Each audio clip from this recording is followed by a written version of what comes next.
staff and council.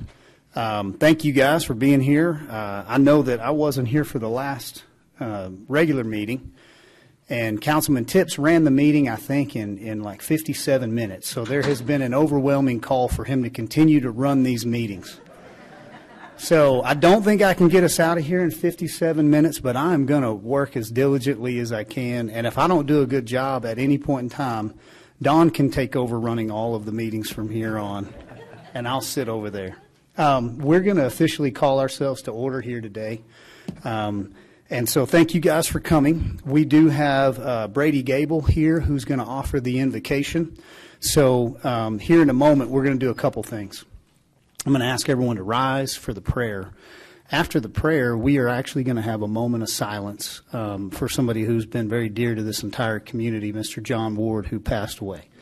And so if you'll remain standing for that, and then after that, we have a few words to say, and then we'll do both of our pledges. So, Mr. Gable, you're up. If you guys would please stand.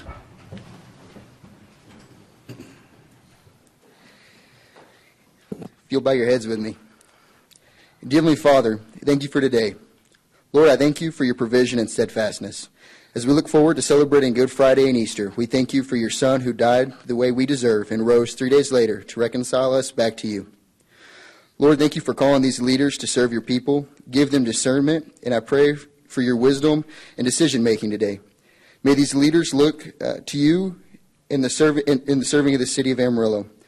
I ask that you search and know our hearts. Trust us and know our concerns. See us in any offensive ways and lead us back to you. In Jesus' name I pray. Amen. Amen. Amen. Thank you, Brady. At this time, if you guys would, I just want to enter into a moment of silence for somebody who's been, in my opinion, if not the best, but one of the best city managers that we've ever had the honor of having here. And so please, if you'd remain silent for a few moments here.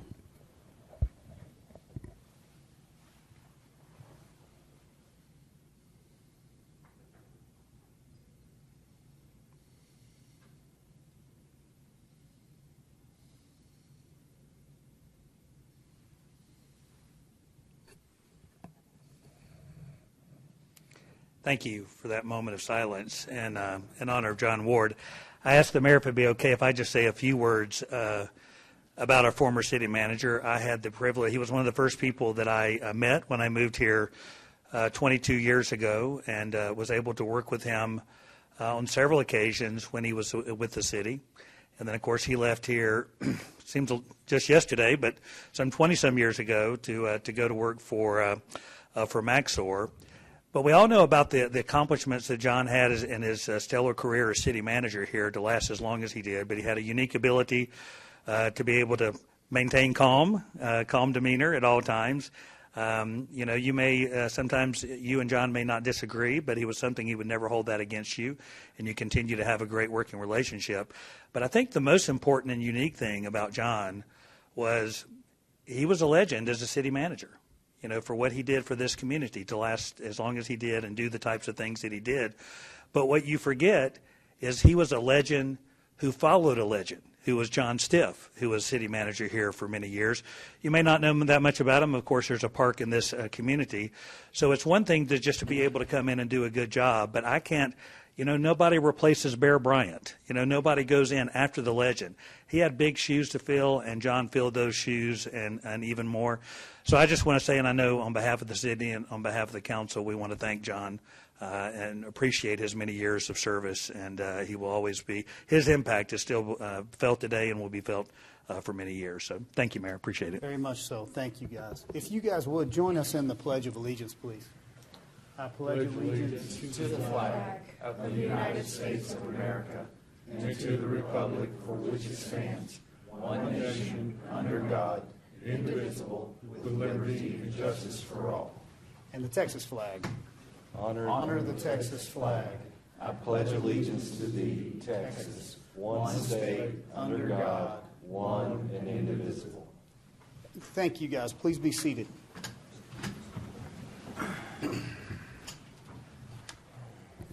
Appreciate you guys letting us do that and the honor that it shows on behalf of this entire organization. Ms. City Secretary, do we have any announcements today? No, Mayor. Okay. Moving right along, we are going to open up public comment. Ms. City Secretary, if you'll move us into item 7.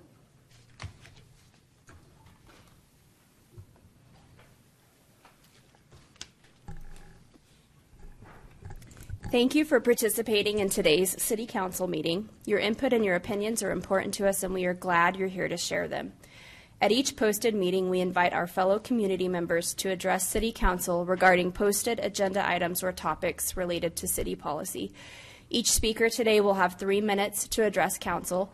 At the end of 2.5 minutes, a warning beep will sound to alert you you have 30 seconds left to wrap up your thoughts. We have public hearings today. If you're here to speak on an item that has a public hearing, we would ask that you comment either during public address or the public hearing, but not both, in order for us to keep accurate records. It's your decision at which point you would like to speak. When you come to the microphone today, please state your name, whether or not you live in the Amarillo city limits, and then begin your comments to Council. First today is Jeffrey McGonigal, and after Mr. McGonigal, on deck will be Nathan Smith.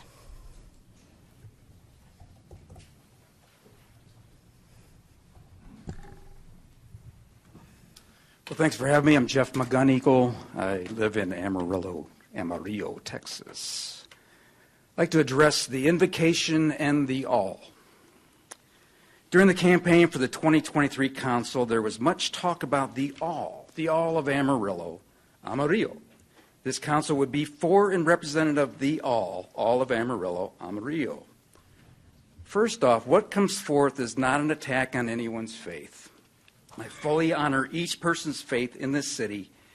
One of the greatest tenets of the United States of America is its freedom of religion. It includes the all. Also, whenever I speak, I do not speak for myself alone. Many turn to me to voice their opinions and concerns. Some even call me the non-mayor of Amarillo, Amarillo. Many of these people fear having their voice heard for various reasons, and most often good reasons. Anyway, on March 12th in this chamber, an invocation was given by a local pastor. In attendance and watching remotely were those of the Jewish, Muslim, Hindu, Buddhist, and Christian faiths. I'm sure others, as well as atheists and agnostics. A Buddhist Christian attended, myself. In his invocation, the pastor mentioned Jesus Christ of Nazareth having a name above every name, the only name under heaven by which men might be saved. What about the all? In my opinion, and many others, this pastor discounted every person's faith outside of the Christian faith. As a follower of Buddha and Christ, I found his words offensive. I questioned his discernment. What about the all? I'm not sure if the invocation is supposed to be Christian or what, but I'm not sure why it's at a government meeting in the United States of America. Is there a separation of church and state issue? I don't know. What I do know, these invocations do not represent the all. I go as far as to say that they disrespect the many. This is a problem. What about the all? I always try to have solutions. So how to solve this? Solution 1, invite other faith leaders to the invocation. Not a win-win to me. Too much risk of further divisiveness. So I'm ready this moment of silence. I think was awesome. This we do in schools. Have a 1 to 2 minute of silence. Encourage people to pray or whatever they feel suits their autonomy, their spiritual autonomy. This has win-win potential and potential for greater power. What about the all? To conclude, each century is different from the last. Can we start to realize we are now in the 21st century and there's no turning back? The 21st century city, great Texas city of Amarillo, Amarillo, a city for the all. We are not who we think we are, and I thank you, each and every one of you. Thank Mr. McGonigal, as a statement of fact, I disagree, but I appreciate your words here today. Thank you for being willing to speak up. Thank you, Mr. McGonigal. Next, Nathan Smith. afternoon once again. Afternoon, I'm sir. Nathan Smith. I live in Amarillo. Anyway, as usual, I'm going to open this with a Bible verse. We're going all the way back to Genesis 19, verses 5 through 8. And they called unto Lot and said unto him, Where are the men which came into thee this night? Bring them out unto us, that we may know them. And Lot went out at the door unto them, and shut the door after him, and said, I pray you, brethren, do not so wickedly. Behold, now I have 2 daughters, which have not known man. Let me, I pray you, bring them out unto you, and do ye to them as is good in your eyes. Only unto these men do nothing, for therefore came they under the shadow of my roof. Ugh. Regardless, we're not a theocracy. I agree with that guy in the invocation. The reason I weaponize this book is because we're not a theocracy, and we open every situation with a prayer. But that's not my purpose. I'm here to talk about this sanctuary abortion trafficking nonsense. I really hope they enjoyed their breakfast over at the Golden Waffle. If you have a uterus and you like having rights, you might reconsider patroning the Golden Waffle. Anyway, moving along, I'm going to double dip since I have to come up here every week, and might as well point out some absurdity that trans people are always being accused of things. So, in an article by Gianni Leggi on 20 October 2023, there was a pastor accused of making a girl perform oral sex at 7 years old, impregnating her at 16. It happened in Houston, Texas. Allegedly, Robert Carter, 39, began molesting his family member when she was 7, began raping her at 12, and then was a rape baby at 16. Anyway, the ironic part is the dude violated his family member in his church. That's prime real estate right there. Moving on, North Texas youth pastor who sexually abused 14 girls released from prison early for good behavior. Reported by Lori Brown, Denton, Texas. The former pastor at the Denton Bible Church, Robert Shifta, served 25 out of 33 months. His church found out in 2005 that his behavior was going on, didn't bother to report it, because why? The victims came forward to the church did nothing.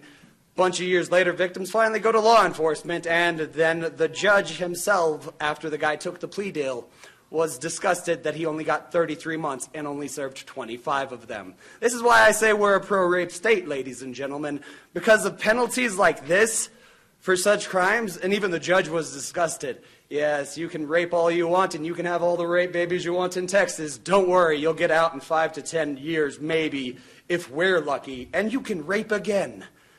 America, we don't represent it when we're trying to take everybody's rights. Y'all have a wonderful day. You too, sir. I didn't swear that time, did I? Not at all. Appreciate you. Thank you, Mr. Smith. True decorum. Thank you, sir. Mayor, that concludes everyone that signed up today. Appreciate the public comments. Do I have anyone else here, especially that would like to speak on city business? Yes, sir. Mr. Skank.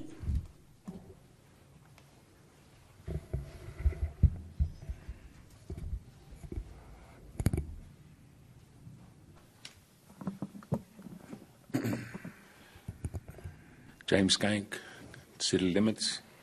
Going to speak on 8B, where y'all are talking about the Proposition 1. Being very involved in those propositions that were put forth in 2016, early that year, and voted on that May of when Trump was elected. And we had 7 bonds that were presented, had $340+ million of projects that were designed to be put on. Only 2 of those passed, just sort of refreshing, and that's why we're down to this Proposition 1 right now. But we had 7 propositions with, in the opinion of myself and many that were pushing back against those, a lot of fluff in there. Wasn't considered a lot of fluff by certain other groups, but it was considered, and the citizens spoke well, I believe. And public safety in streets was needed situations. Something that's concerning me, and it always has, and I've been involved with the PDP and involved with talking to the people that are supposedly putting these projects in, which, it's sort of hard to find this list, Stephanie, on the projects we're noted for Proposition 1, to where we can actually go in and determine what has been done and what hadn't been done. And it's apparent to some of us that some things haven't been done yet, and some things have been moved around. And I think, hopefully today, we're going to obviously get down to approving some bonds and related capital improvement projects, which continues to potentially, I think, increase our tax base because we're going to have more money. I know there was a short time back when Floyd and I was talking, there was $57 million left in this $90 million bond. I'm not sure how much is left now, but I have a sneaky suspicion that there's a bunch still remaining. Folks, this was in 2016. We needed to have some of these things going on. Some reasons that I heard was, well, we don't have the manpower and supply chain, because 2020 hit and we had some issues there. But I look at some of it as the priority that was overlooked for all, for all. I mean, because when you get this consensus of the people to vote on this thing, get her done, let's go. Let's get some of these projects finished and find out if we spend all the money or not. If not, we've got more projects, I believe, don't we? Yes, sir. Appreciate you, Mr. Skank. Do I have anyone else here who would like to speak on city business before we move on with the agenda? Okay, seeing none, we'll close public comment, move into our discussion items. Item 8A, review agenda items. Council, do I have anyone here who needs anything additional before we move along? No, sir. Okay. Item 8B, this is Mr. Hartman coming forward here for discussion and an update on Proposition 1, those voter-approved bonds and capital improvements that Mr. Skank mentioned. So thank you, Mayor and Council. Thank you for the opportunity to be here today. So yes, thank you. We are addressing almost everything that you've talked about today. As requested, this is the update on the Proposition 1. I'll hand this off to Kyle and Laura at times, and we have our bond counsel here if we have questions related to some other things. So there's a team out here to answer some questions for us. Okay? So proceeds from the bond were used for these main purposes. This was what was identified: street acquisition, construction improvement, maintenance, alley improvements, drainage, sidewalk improvements, signalized lights and signage, street lighting, traffic management equipment, transportation related to incidentals, erosion, bridge, and other culverts. That was back from the verbiage in the bond. So here is the issuance. So addressing the 2016 issue. So related to they voted on it in 2016, but for the Prop 1s, it was actually issued in May of 17, July of 18, and that last issuance, the $57 million, yes, was issued in 2021. So they voted on it, but that was the original structure on the bond as it was proposed, that we would delay those issuances. Okay? By the way, it impacted the tax rate at the time it was issued, not when it was voted on. Okay? So it didn't impact taxes prior to those issuances. So here is a graphic that shows that in a graphic form where that first issuance, second issuance, that's all been completed and expended. And if you see in the third column, that 26.6 million of that. So yes, as of today, 30.6 million remains in the 57 million. We'll get to a couple of, but I wanted to bring up that Georgia Street is ready to bid. That has $15 million committed, and then we have another project we'll talk about that has $8 million ready to advertise. We'll open those bids soon. We'll talk about that in just a minute. If you have questions as I go, please ask, okay? So the categories were maintenance, rehab, growth, and then TxDOT obligations. So you look at how those categories broke out, and this is a graphic view of the entire $89.7 million as the original plan was proposed. So you talked about some shifting. So yes, the TxDOT right-of-way issues became less because TxDOT took care of what was listed in there. So you see that we adjusted those based off of those actual changes in the need for the projects. Maintenance projects being a focus, okay?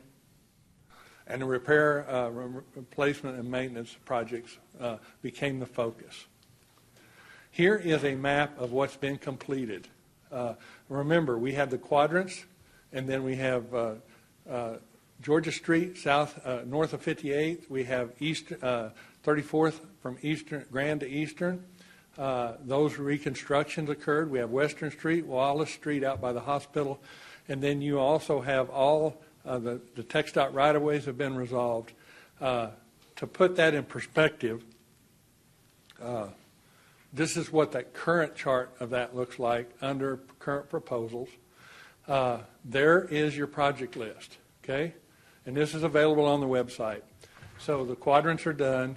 You can see that Polk Street's in progress. Railroad Crossings is in progress. Ridgemere completed, 6th and 7th. Arterial reconstruction is complete because we are now in a growth component of that. Access management in progress. Traffic signal system improvements, that's complete. Neighborhood plan initiative was complete. Central library, understanding with inflation, some of these projects are not going to get completed. So this is one that's up for discussion on what funding is left and what we're going to be able to complete based off that list. Hey, Floyd, can I stop you? Is this the original list? Yes. Mr. Cake? This is the original list that was listed. It isn't, let me be clear, it's not listed in the bond ordinance. The bond ordinance is general to street repair, but this is what was advertised as during the voter support for it, okay? This is the original list, okay? So, helium from I-40, those are complete by others. Arden Road is in progress. Others is TxDOT there. Arden Road is in progress. New traffic signals complete. Georgia Fox Ridge in progress. So now we get to the list that hasn't been completed. TxDOT obligations you see there at the bottom. Some of those were put off. The Southeast Loop was put off indefinitely by TxDOT in the MPO plan. So that basically just went away. So those funds that were dedicated to that were moved into these other maintenance and repair programs. Georgia, from Fox Ridge to the Loop, again, that's in progress. That one's ready to bid. Coulter from Hollywood, south to Sundown, that one is going to design. 34th from Soncy to Helium. That is what we have. These are in our priority list as we have those for available funding. So we'll get into a quick discussion here short. Grand Street complex to 58th. Again, that's the one that is out. Most of that's outside the city limits. Bell from Atterbury to Sundown. Trade winds, their city limits problems there. Sundown from Western to I-27. That was the last priority listed in the original bond. Questions on the projects? Because I'm about to go to some more information. So yes. When we're looking at the growth projects that we just went over, Yes. I mean, just shoot me straight here on the to be determined. Some of those we're probably not going to be able to get to, correct? Right. We anticipate that we'll get 2 of those growth projects out of the remaining $30 million. May get part of 34th. So we have those prioritized in our order. Those are subject to council. You can direct us to reprioritize that if you choose. So, but that's how we have them prioritized at this point.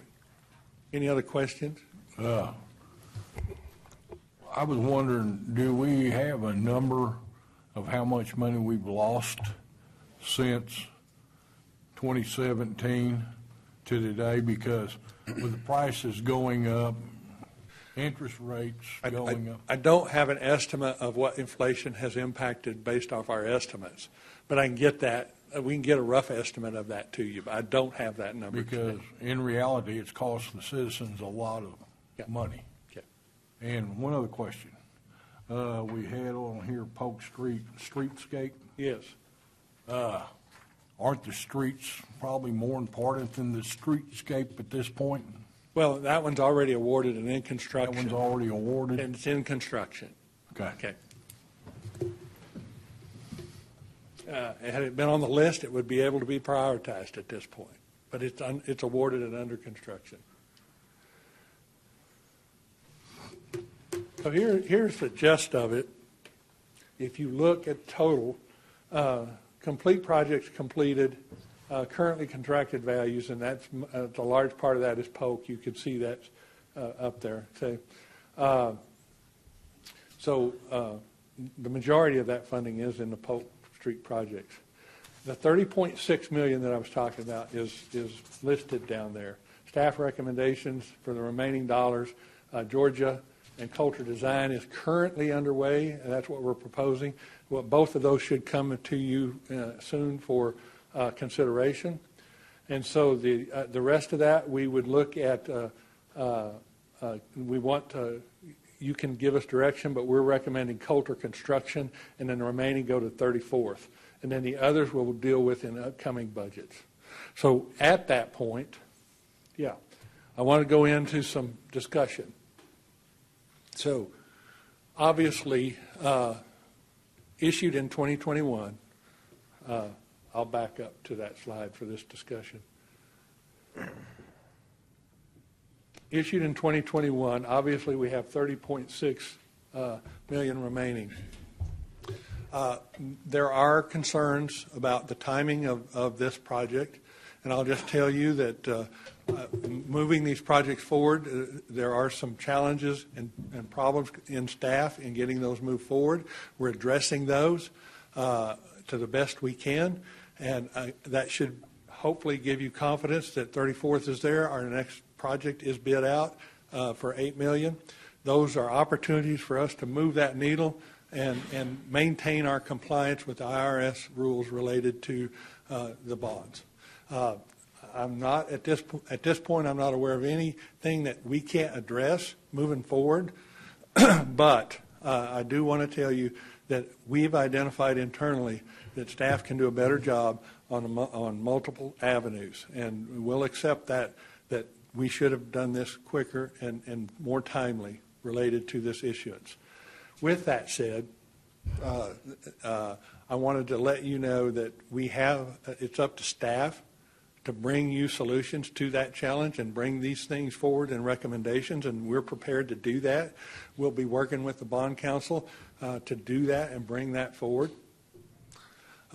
In the meantime, we're going to ask you on the later agenda item to delay the issuance of the street funds related to this topic, such that we can get everything squared away related to the 2021 issuance, such that we're in good shape to issue this one. So those challenges are out there. We acknowledge them, and we're ready to move forward. Do you have questions at this point? The ridge pier has not been done. Well, it was double court. We did a maintenance project on it. We didn't rebuild it, but we did a resurfacing with is it double court? Yes. Okay. So. Because I think that was $2 million at one time, wasn't it? Yes. That was somewhere around there was the original estimate, but I can get Okay. you the specifics. Okay. Thank you. With what I just stated, I want to let you know that I'm recommending that we go ahead and get a third-party auditor to look at those processes, what occurred in that staff challenges that I spoke of, and that we move forward to give you confidence and our public confidence in what we identified and where we're going. So as your interim city manager, I'm going to recommend that we go ahead and get a third-party auditor to look at this, give us specifics. So if you want to get into the specifics of what occurred, I'm going to defer that until I get the facts, until you all have the facts in front of you that we can have that discussion. we can discuss it all day long based off speculation, but I am going to recommend that we move forward with a third party. So you feel, and what I'm hearing you say, and I agree with you, a third-party independent audit would go back through, just because what citizens have been saying is, well, if you've got the money and it's sitting there, how come you're not doing the jobs? So I think the assumption is, well, do we have the money? So like, I know I was at 38 million at one point in an update and a conversation of what I thought we had based on some interest that was revenued and remaining funds from deducting existing, construction that was completed. So now we're at 30.6. That may be some of the contract issue that's up top that I wouldn't be calculating. So in the way in which we bring a third-party auditor in to go back and look at this, our public needs to hear us say, this is 8 years old, yes. And we've been issued this debt, this $57 million for 3 years. Yes. And so it's just good business practice to go back and verify all the monies and let a third party tell us exactly what we have, right? Our team wants to give you confidence and the public confidence in where we're at and what we're doing. And do you have a preference on your third party? I have the name. I don't have the name in front of me, but yes, I do have somebody I think that has experience in doing this exact thing. Okay. I'll get you that name. I'm sorry, I don't have that. And by the way, I'm negotiating. I probably can't say the name. Right. Okay. So maybe the name's not important, but you've got a directive, and you and staff will carry this out. So yes. We would anticipate this to be let within a couple weeks, and maybe, 4 to 8 weeks worth of research, and we would know? I don't have the time period, but I'll update you when I do. And then I would plan to schedule, once we get that, I would plan another update to bring you forward those findings. Okay, so how does this impact the need for, the additional streets are you looking at? I know I visited with Mrs. Storrs. Potentially, we would be in a better borrowing position in May to let those projects. And I would say, Kyle, on some of this, I know it comes back to your department, and you've been asked a lot of hard questions as to why you didn't. I do know that this council put forward a funding mechanism of $13 million, and I watched you take this through design and put it up for construction, and you would be ready to put those shovels in the ground as soon as summertime. Now we may slow you down a little bit, but on your end, we've seen you perform and do your job very well in accordance with exactly what we're asking for, which is we're prioritizing these infrastructure projects. Now, how that got flipped in front of these other Prop 1 monies remains to be seen, and I think the verification of those funds will help us, right? But here's what I do know, Mayor, on that topic. Kyle and his team did excellent work on that.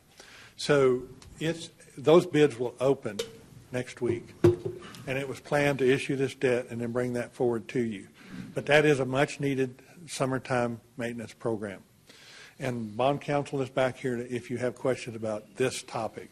We're going to recommend that we go ahead and award that with 2021 and then issue that subsequent debt to complete probably what's number 2 on this list is Coulter. And bond counsel has explained that that's an appropriate thing to look at and do. So that will be the discussion here in a couple of weeks when we open the bids.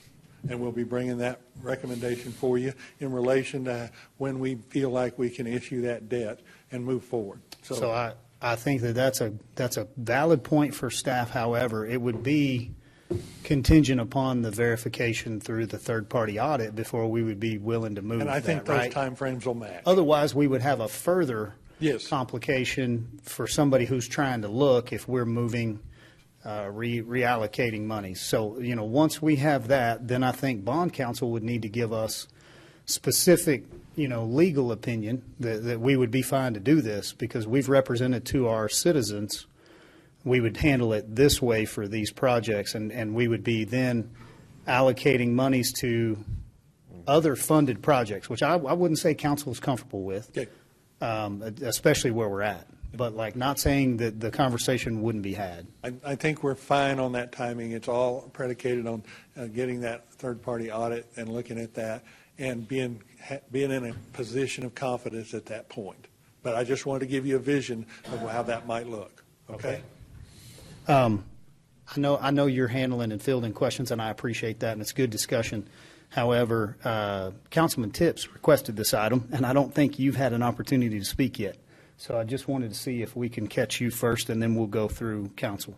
Yeah, I think he's addressed most everything, the questions that I had, and I think that with future, my only question was the same thing of the why, what was the delay, that type deal. But I guess what you're saying is, I feel comfortable that you're going to find that internally we had some challenges that should have been handled better, and I think the audit is going to help us pinpoint those. And I assure you, I think we've already addressed those challenges because of what you've seen in this current process. yeah. Okay. So we knew when these bonds were going to be issued, right? We staggered them for a reason. So back to 2021, actually, we had planned to delay issuance of some of these bonds, probably about the $30 million. The council at that time discussed low interest rates and went ahead and issued the entire amount. Obviously, staff believed at that time that we would have no problem meeting that deadline. But the original plan was to have another issuance and actually delay that, so we would have been perfectly fine had the original plan been, if we stuck with the original plan. So we knew that $57 million was coming. I mean, that's and we knew it was going to be challenging. Right. And so there weren't any projects like we knew that money was coming. We didn't anticipate that and start planning or anything. Right? Is that fair to say? 2021, we weren't anticipating going into that bond issuance. We weren't anticipating all of it. We were anticipating probably the 20 million plus that we would have been able to meet that deadline. When that changed, again, internally in staff, we didn't meet all the needs to make that happen. Okay? But again, I think we've already addressed that. I think Andrew helped a lot in that process of addressing that. Laura, I know, has had a positive impact on helping us address that. We feel internally where the challenges are. We think we've got that. We also welcome the look from a third party in case there's something that they see that we missed. Okay? To make sure, to give you all confidence and give our citizens confidence that we're moving forward in a positive way. Okay. So we're confident with how much money we have left, the 30.6 plus the 4. I'm telling you, I'm very confident in that from all the research. And if that number's not right, then it's on me. And then we've got projects that we can fund and be good. Okay. Okay. Okay. Thank you. Any other questions? Probably a few. You got anything, Councilman? Okay. Yes, sir. I just like clarification on the 2.7 that was originally set for Ridgemere, and with us just doing an overlay, there should be. Well, I can know the difference. Well, when we treated a street like that, we're not going to be able to get to the others. It's going to move Ridgemere back down for reconstruction into those other that aren't funded. We don't have the funding for the reconstruction of Ridgemere. So we will continue accelerating the maintenance on that and then identifying what the needs are for a complete rebuild. Okay. One of the challenges on Ridgemere that delayed it was that there's an antiquated water main underneath it. So it was going to be a combination construction and reconstruction of a road and a water main replacement. And in the time frame, we couldn't coordinate both of those. So we seal coated that and we put it off. Now it's in the group that's not funded for reconstruction, and how we're going to look at that in the future. Okay? Did that answer that? Yes, sir. Okay. Thank you. Councilman? You mentioned, you mentioned IRS rules with bonds. Yes. Tell me, what does that mean? That gets me scared a little bit. I'm going to ask bond counsel to answer those. Okay. I don't want to get that wrong. Good afternoon, Mayor, members of the council. I'm Bob Dransfield with Norton Rose Fulbright. We're your bond lawyers. The IRS, when you have tax-exempt bonds, they want you to spend 85% of your spendable proceeds from the date of issuance based on your reasonable expectations at the time you issue the debt within 3 years of that time frame. And that's really what drives this whole discussion. There's some subcategories that come under that as to how quickly you spend that up to that 85%, but that's the target you try to have when you have a new issue of bonds that are tax exempt, getting those dollars expended within a 3-year period of time from the date of issuance. It's just a tax requirement that you have to have for tax exemption. So where are we? So the requirement is how much within the 3-year period? 85% of the spendable proceeds, so cost of issuance come off of that, but just kind of what your construction dollars amounts basically. 85% of that to be spent within 3 years of the date of issuance. So this was like a February 2021 issue. So you're at the 3-year period. You obviously have not gotten 85% spent yet. So we deal with those kind of issues and addressing that process of how do you get the rest of the money spent and deal with those things. One of the things we'll ultimately end up doing probably is kind of restricting the investment yield, if you will, on those dollars to try to come in compliance with the requirements the IRS has put on tax-exempt financing. So what is the penalty if you do not spend that money? Are you then taxed on the money that you issued the debt on, or what is the penalty for that? Yeah, these are facts and circumstances discussions in that sense, but the worst case scenarios, the IRS could say, well, you didn't spend the money timely, and we're now going to declare those bonds taxable. And that's not a good result to have. So you don't want to prejudge those things and get to the conclusion first. So you look to see what circumstances are associated with the spending pattern. Did you have some reason for it to be delayed or not? But your reasonable expectations at the time that you issued that debt in 2021 was certified as being reasonable to get that spent within a 3-year period of time. So when you look and see it, you look behind that a little bit further as you go on. But the worst case scenario probably is the IRS says those bonds are taxable, and quite candidly, they can say they're taxable back to the date of issuance. So you figure out how you deal with that process in one form or another. But if you get to that stage, and I'm not suggesting you're at that stage yet, but you'll figure out whatever the right process is to address that with the IRS. And so I guess that maybe this will be a back to Floyd. So I guess the audit is going to help us determine what, because I guess we should have been tracking this money, to make sure that our streets get repaired, but also there were financial implications for us to the taxpayers if we do not spend that money, because it could result in fines, penalties, whatever that may be. Yes. And still could at this point, I guess. So that's where we need, that helps with a third-party auditor to confirm all of those issues related to that. Okay.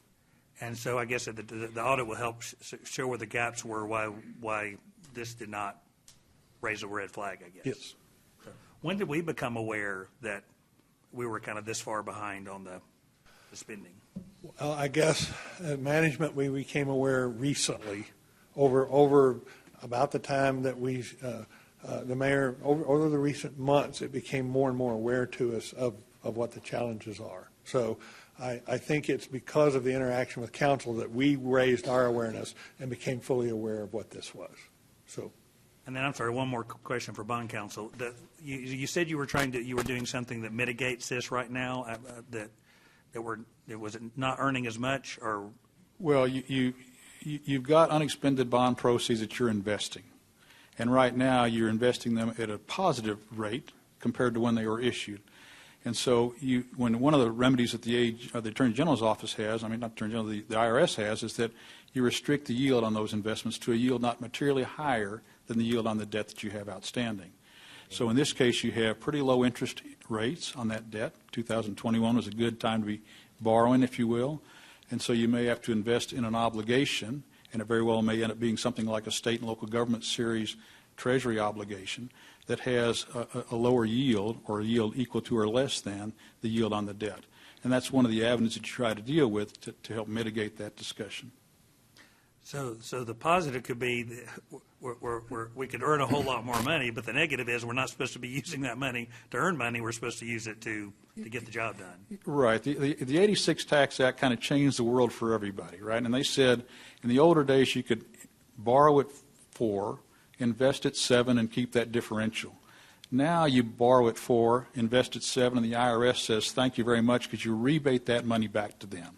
So you really don't have the ability to make a positive arbitrage to keep. But during this, quote, temporary period, you have the ability to earn positive arbitrage. And then if you have a rebate required, then you make the rebate payment. Thank you. Sir, if you would, don't go too far. Are there any other consequences related to not spending the money within the time that's already lapsed? Well, I'm not sure, other than having the debt declared taxable. That's a pretty significant consequence. You probably deal with that. Then you got to figure out where that ultimately ends up. What kind of discussions you have with the IRS. If you have that, so on and so forth. Now, at this point in time, the IRS is not involved in this discussion, and I don't know that they would need to be, it would be at all. But at the end of the day, you know now what the facts are. You know that you've got unexpended bond proceeds, and so you've got to figure out how to deal with those to make sure you're doing as best you can to preserve the tax-exempt status of that 2021 issue. So I appreciate that. Is there a grace period? Is there something there that, like, No. we can look to? There's not. No, not really. So really, it would just be the mitigating calculation of projects that were completed, right? And Mayor, remember, this is all predicated upon reasonable expectations of the issuer, or of the city at that point in time, when you issue the debt in 2021. All the objective objects came saying there was reasonable expectation. There's a certification to that effect. So obviously somebody thought they could get all that money spent within a 3-year period of time. Circumstances kind of come into play in this discussion all the time. You know, don't have to look too far back to see supply chain issues and things like that. So ultimately you're going to find out what kind of were the contributing factors to that discussion and why the delay took place. And then you figure out what kind of best remedies you approach. And one of the ones we can certainly tell you that you ought to pursue quickly is restricting the yield on those unexpended bond proceeds. Okay. That makes sense as far as moving forward. I think the look back is probably where the majority of the questions will be. And that's going to be, to me, a facts and circumstances discussion, right? Right. So I appreciate that, sir. I think I do have a few more questions, maybe for Kyle, actually, if I can. Thank you, sir. I would like to be, optimistic here, at the very least, in the way in which you have $30.6 million, plus you have $4 million in interest. So we'll factor in the reduction based on what the consequence could or couldn't be. But I'd like to start with, what do we actually hold? So we're now at $34.6 million. I don't know the amount, but I do know the AEDC had volunteered to take care of 1,000 feet at Georgia, and so whatever the cost of that would be, can I say $1 million, $1.5 million will be? Because in your number, I think you're covering the project on Georgia, right?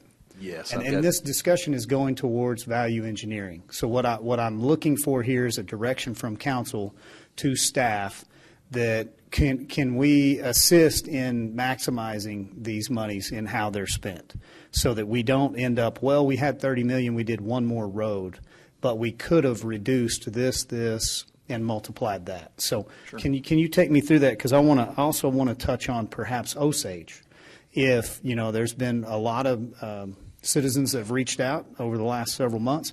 When are y'all going to fix that? When are you going to fix that? And a lot of what I have is infrastructure needs and all sorts of sewer and water that's gone in there. So perhaps Osage could be handled optimistically on some of that. And so I'm trying to paint a little bit better picture here, and I'd like to know how much direction can you take on the VE side?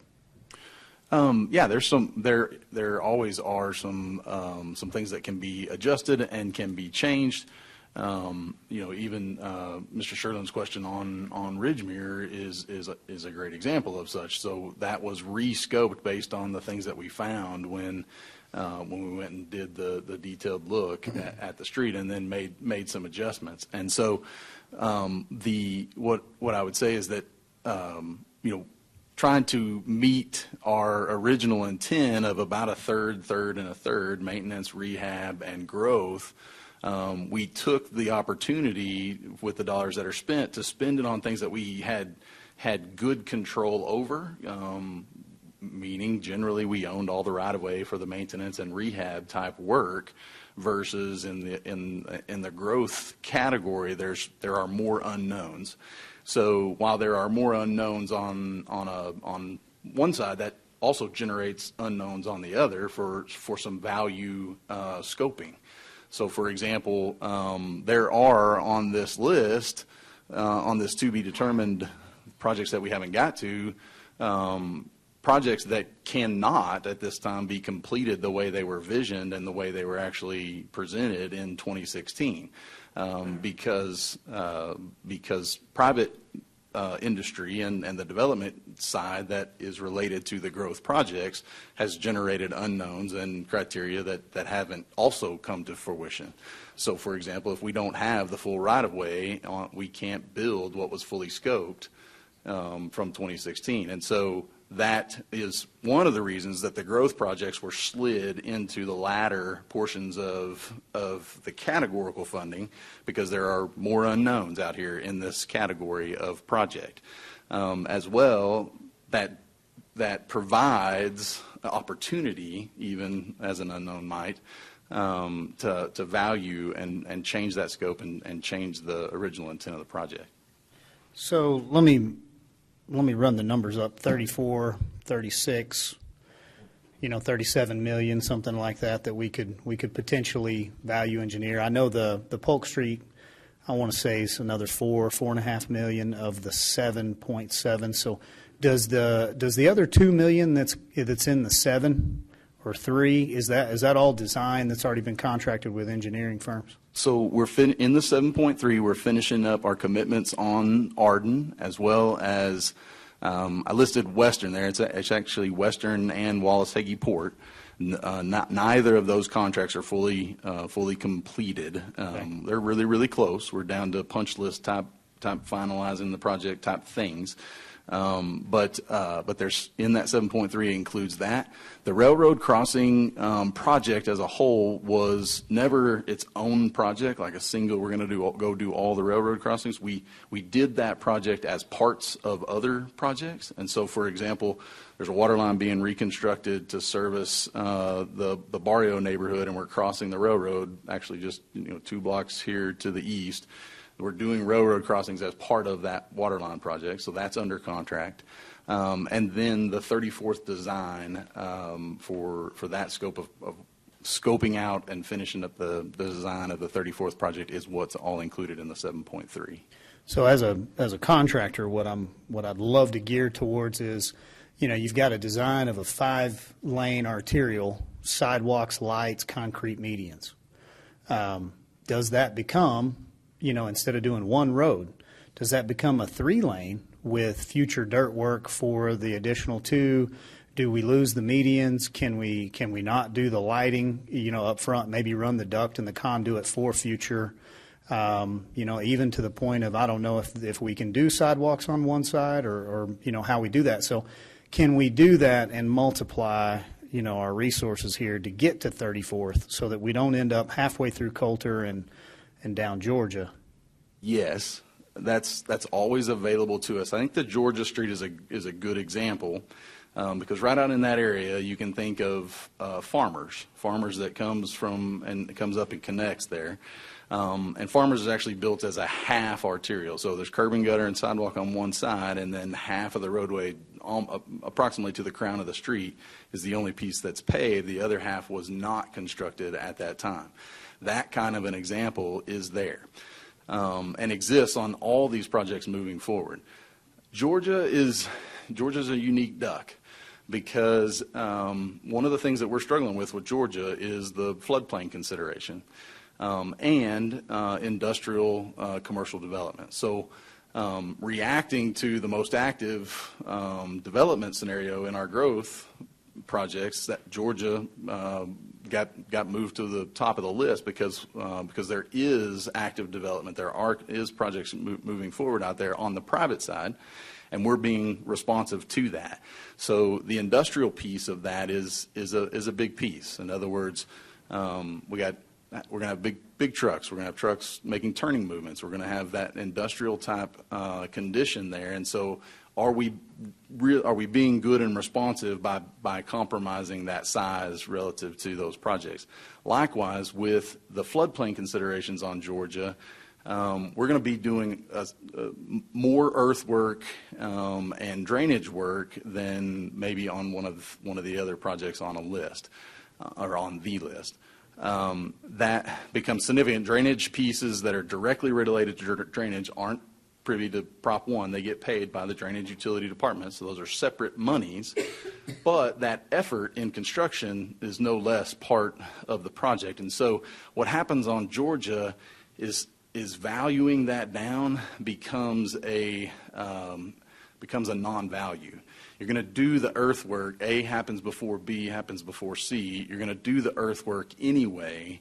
And then likewise on that particular roadway, since we're making such a change in the elevation of that roadway, I've come up with a lot of scenarios where I can't build a vertical dirt wall and expect it to sit there for multiple months while I build the other half of the road, because it's literally a grade difference between the two, where traffic is going and where traffic is going to be. So there's a lot of technical items in Georgia, and I apologize, that gets pretty deep pretty quick, but the value engineering on Georgia becomes very, very complicated related to those issues. However, there are absolutely items that we can look at and actually have. We've reduced we've reduced at the loop. Our scope of work currently and our set of plans does not have the full TxDOT build out with that TxDOT requested at the loop. So we've scaled that down. Those can be added at a later date. But we feel like we can provide good service to the industrial and residential customers there with what we're proposing. We've scaled down sidewalks and lighting relative to what we can and meet the minimum criteria of ADA and meet some minimum safety recommendations. But those things can be pushed forward at a later date. And all of those savings would, just like you described, move forward to the next project. Kyle, thank you. It's helpful. Yes, sir. Kyle, if we go into value redesign, does that throw the dates further back? It does. So we really... Well, I say that only for Georgia because it's the one far enough in front that it would, if we went to a redesign, it could have some dramatic negative effects, which would be the time period of that engineer to redo his design. The others, I feel like we are poised in a good position to scope as we see fit to meet. We'd have to, number one, meet the current development criteria. If I don't own the right of way, because those things the property owners haven't chosen to annex or haven't chosen to bring in their projects forward on the private side, then I'm bound by those things, and I can't build that full scope. I've got to make an adjustment like I did on Ridgemere. So we do need to pay attention to the time constraints, especially with this money we're talking about, right? Yes, sir. Okay. Thank you. Thank you, Kyle. Any other questions? Two quick questions. So just, I know we're bringing in a special auditor for this, but would this be a topic that our general auditor would have looked at or addressed? Our accounting department had the internal audit and look at it too. I mean, we have a third-party auditor that comes in and audits us once a year, correct? Yes. Is this a topic that they look into or address, or? So yes, they do review all of the city's financials and ensure that they're materially correct to the best of their ability. So yes, there would have been sample test work done in this area. It would not have been to the scope that Floyd is talking about related to getting a third-party auditor. I think his thought is to look through every single transaction essentially and audit all of it. It's more on a sample basis that complies with audit procedures that our external auditors are doing, because they're looking at the city's financials as a whole. They would not have looked at the time constraint, correct? The internal auditors, they wouldn't have even looked at that. Yeah, no. And then, I guess, Floyd, I guess at the end of the day, when we look at the cost of this, I mean, you could factor inflation, but I guess there will be a list of projects that were planned, but we're not going to deliver on. That will be accurate. At that point, we can kind of see what those are. Then we and start price looking tag, at the future funding and how we put those into. in addition to whatever. With the Lined recent up, because upgrade in the street assessment, they'll be reprioritized with need based off of the street assessment. Okay, and how they were related. There'll be a priority based off being in this bond, but you could have a street like Osage that could trump that because of a severe need. I wanted to address Osage, Mayor. You brought that up. Yeah, I'd love for that. So over the last 10 to 12 years, we've had 4 different major utility projects in Osage Street there in front of the water plant and the wastewater plant. And most of the problems that I see and the engineers have seen on Osage are related to those patches matching each other and not. And so what we're going to do on Osage there, are you in design or procuring design? He's procuring design, but Utilities is going to pay for the resurfacing of a major portion of Osage because it's related to Utilities projects, how they were put together, the patchwork. And in one of those projects, the last project, we should have just repaved the whole road in the project. So we're going to go ahead and repave that under Utilities because it's Utilities patches that are causing the problem down there. Yeah. And then one final question, kind of back to the IRS issue. Is this something we wait to get a letter in the mail? Do we self-report, or how does that work? We think that we just need to first develop the facts, make sure we know exactly what you have before you figure out the right plan of attack. At this juncture, I would say there's no reason to do anything other than that, to gather the facts and see where we are, and then we have the handle on the facts. We can figure out exactly what the best path would be to go forward. There's no need to, and from our perspective, we would not recommend that you go ahead and say, IRS, we've got something, because we don't know that you have anything, really. So at this point in time, we think that would be premature. But at this point in time, I say get the facts together and then figure out where we're going, and then we'll figure out how to deal with the solution. We deal with these kind of issues with the IRS with some frequency. They've got a pretty aggressive audit process going out throughout the United States, so we're pretty familiar with what the types of questions they're asking if they get into that discussion. But again, that's premature, we would say, at this point in time, until you know exactly where you have the facts, and then kind of figure out what the next direction is going to be. Thank you. And you guys will direct us through this, correct? I mean, y'all are the experts in this area, so we could come to you for counsel. Absolutely. Okay. And okay, thank you. Appreciate you being here, sir. Floyd, I would ask, you don't have anything further, right? No. So just to wrap this one up, I'm very impressed with council, the other four gentlemen that I get to work alongside. They are extremely available to the citizens and accountable. I think what this council needs to set as a guideline for staff is that we're going to need for staff to be able to point to the reason, the who and the why we didn't get to these projects, who directed this, what happened. I know moving forward, this council is not going to be willing to move forward just with, well, sorry it happened and we're going to make the best of it. So I would like to see staff move in that direction. This third-party audit's a great first step. And then we want to work together with you in front of these people. And we love the openness of this conversation, even though it's not necessarily one you would prefer to have sometimes. Whatever the mistake is that's done, we can work through any issue if we acknowledge where we were and we all choose to work together. Yes, and we thank you for that opportunity, and staff's anxious to provide that.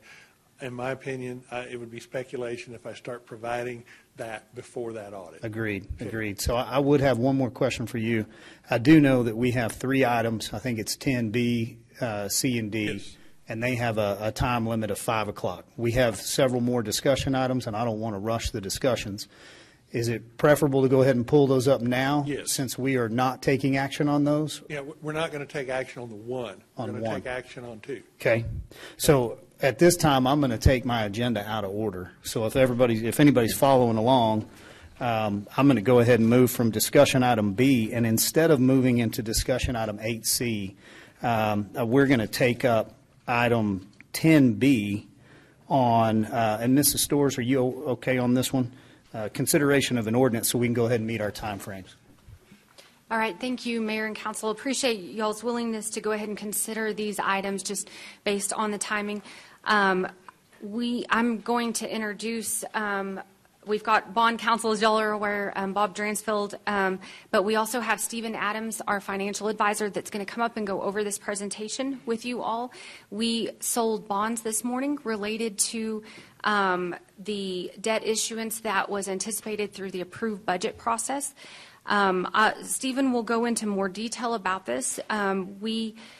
Since it was such a large debt issuance that, and we put a large rate increase in place on October 1st, of this fiscal year. We weren't quite far enough along to go ahead and have the correct coverage ratio to issue the full almost $43 million in bonds.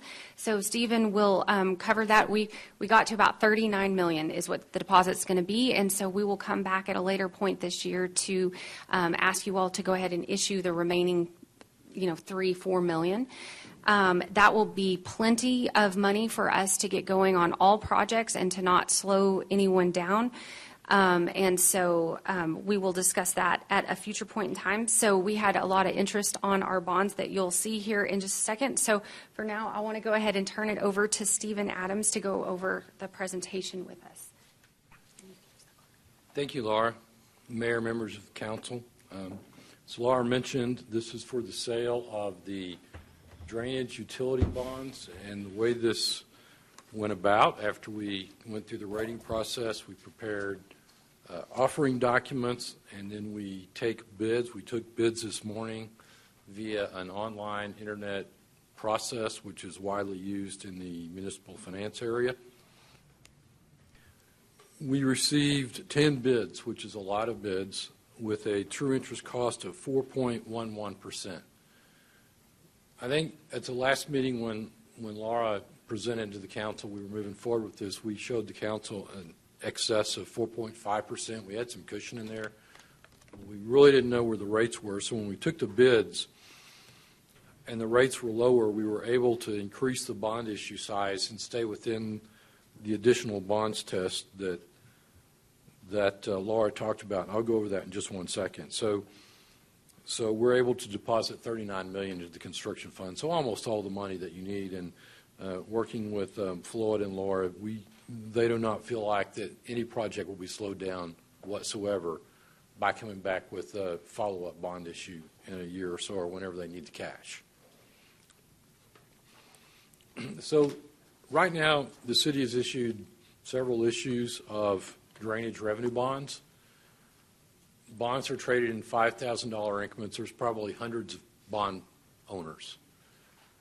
Since we don't want to go ask every bond owner for permission to sell bonds, we put in covenants that protect them from the city issuing more bonds than really what the credit analysts feel would be affordable and protects their ability for you to pay them. And the way the test works, it says for the last 12 months, your revenues have to be enough to pay your current bonds plus our bonds plus the coverage of 25%.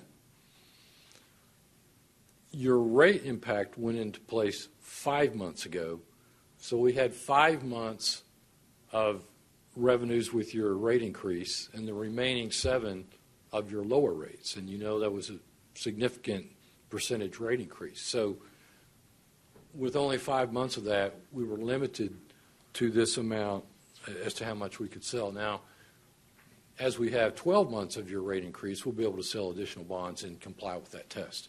It's just too early after the rate increase to today's date when you need the actual cash.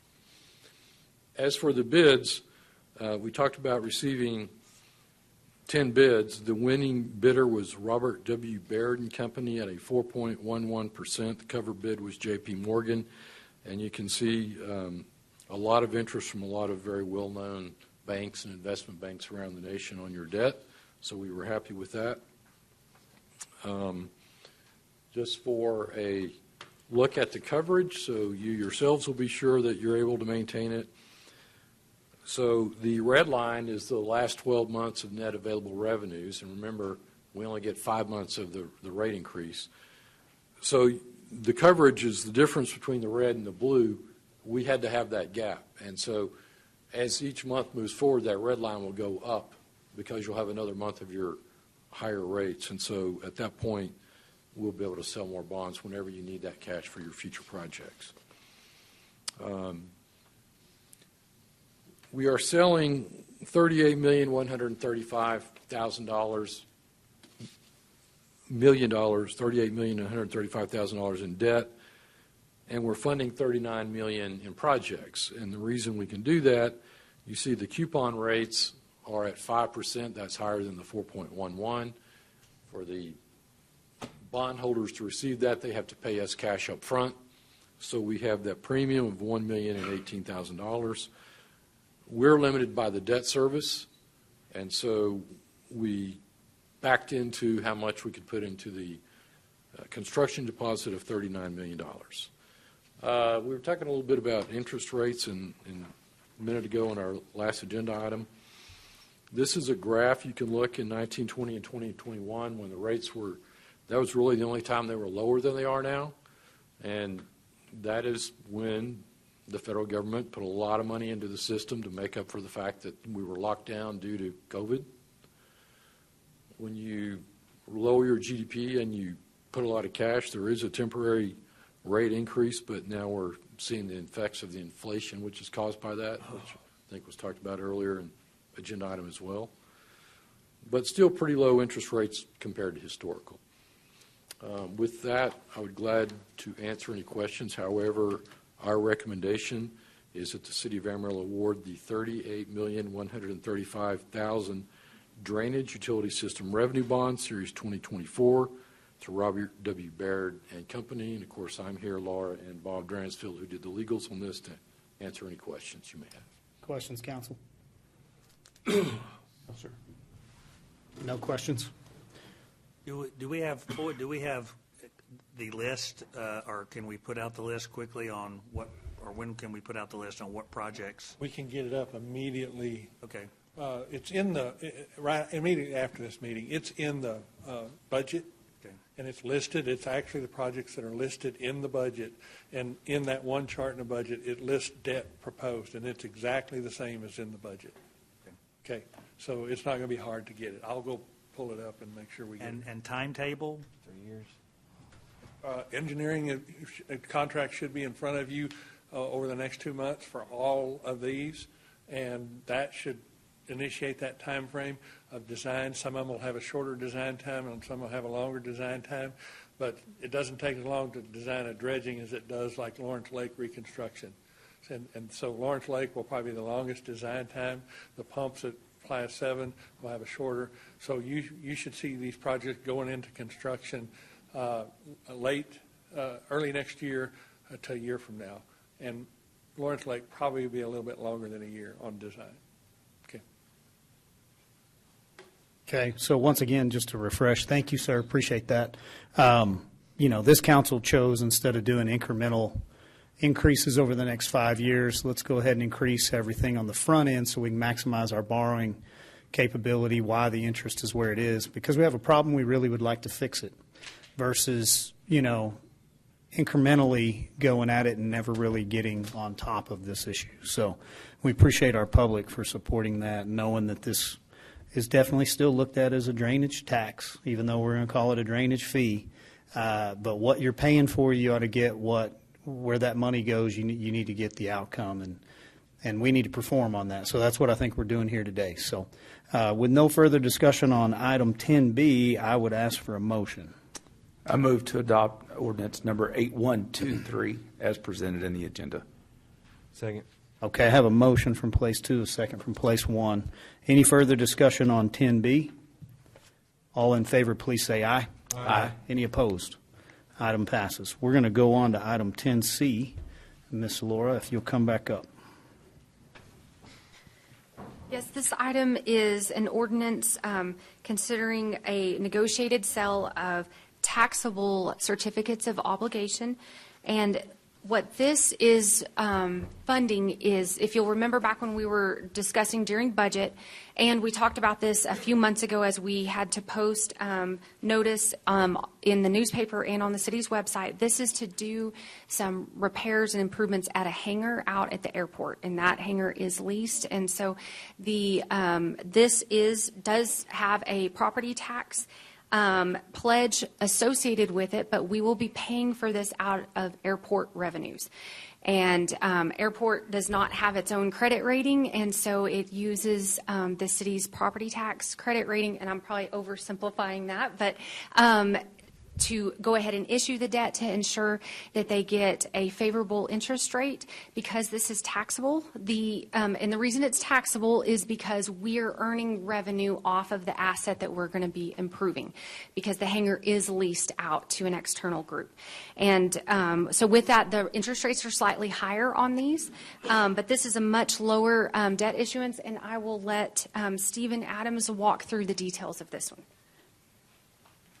Thank you, Laura. Again, council and mayor. This project was done a little bit differently. We prefer to competitively bid bonds because it's a very efficient process. You saw we got 10 bids. However, the taxable market is a little bit more, it's different, and it's not commonly done to do a competitive bid. So we negotiated the sale with Frost Bank as a negotiated basis. This process started last Friday where Laura, our firm, and Frost talked about where the interest rate should be compared to other bond issues, compared to what's going on in the market. They, in turn, are talking to potential buyers and giving us feedback on that, and we kind of agree on where we'll start. We followed up again yesterday with another conversation with Frost about that. And then this morning, they went out and actually took orders. So during the days before that, they're talking to their clients about who's going to order, how many orders we're going to get. And then they open an order period this morning. They come back to us and say, well, here's all of our orders, and here's where we think the rate should be. And then we negotiate that particular rate. The rate we negotiated was a true interest cost of 5.45%. The final maturity is 2024, and we expect to close in April of 2025. And these are AAA rated bonds, so they're very highest possible rating. The debt service, you can see, is approximately $458,000 a year. It's level debt. You can see the coupon rates there and the interest. And so again, as Laura said, this will be paid by the lessors of the property that the city owns at the airport. Sources and uses of funds. We are putting $3 million into the project construction fund. We have an underwriter's discount of $26,924. That pays Frost Bank and their attorneys. We have a total cost of issuance of $60,000. That's for our firm, Mr. Dransfield firm, ratings and other costs and bank costs. And again, they bid a par plus a reoffering premium of $4,970. And I would go through, we're watching the orders come in as the order period goes. You can't see there's a black line of the actual amount of bonds that were offered, but you can see the blue lines are a lot more, especially on the last two maturities. That's how many people over-ordered or put in orders above and beyond what we had to sell them. And so we're watching that process. We were 5 times oversubscribed. In other words, we could have sold this bond 5, almost 6 times. And so what we do is we say, okay, then let's lower the yield, and maybe some of the people will drop out, and maybe they won't, but the city gets a lower rate. And so on the right, from where we started this morning until this afternoon, you can see the basis points yield that we dropped. You see the 7 basis points in 38 and the 4 basis points in 44 and then the 5 and 6 and 4s before that. So that's where we ended up. And just for your curiosity, if you have any, as to who the buyers of these bonds are, you can see that mostly banks. SWBC is a firm out of San Antonio that invest money for high-income individuals. They're way up there. So does UMB Bank. Samco is a broker-dealer in Dallas, and so you can see a lot of the orders came in from those. So anyway, again, these bonds trade in $5,000 increments over time. These owners can sell them off in $5,000 increments and usually do over time. Again, this is the same chart, only it's taxable interest rates versus tax exempt. And again, we're at a good spot historically. And then finally, our recommendation. is that you award the $3,085,000 combination tax and revenue certificates of obligation taxable series 2024 to Frost Bank. Mayor? Questions for bond counsel? The only question I have is an internal question of why I chose to become a contractor instead of becoming a bonding agent. So There's always time. Okay, I may reconsider. Thank you for the presentation. Would ask for a motion on item 10C. We can move forward. I'll make a motion, we accept ordinance number 8124 as stated. Second. I have a motion and a second. Any further discussion on 10C? I just had one question, Mayor. Yes, sir. On the person that's leasing this building, how long's their lease they have with us? I believe it was 20 years. 20. Is that right? No, I think it's renewed for the 20 years. I'm just sure that that's true. I'll get that accurately to you. I'm doing it off memory, and I did that about 2 months ago. I was trying to remember what it was. So It's around 20. If it's not exactly 20, I'll update you. okay. Yeah, great question, Councilman. Any further discussion on this one? All in favor, please say aye. Aye. Any opposed? Motion passes. We'll do one more before we take a short recess. We'll go to item 10D. This one shouldn't take long.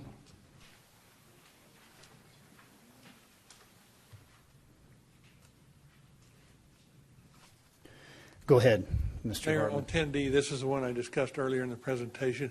I would ask, you can take no action, or if you chose to take action, please just vote to postpone this and to be brought back at staff's discretion.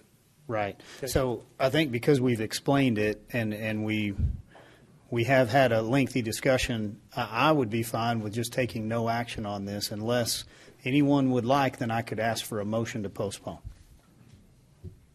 No guidance on that, right? Okay. Council, okay, taking no action on item 10D?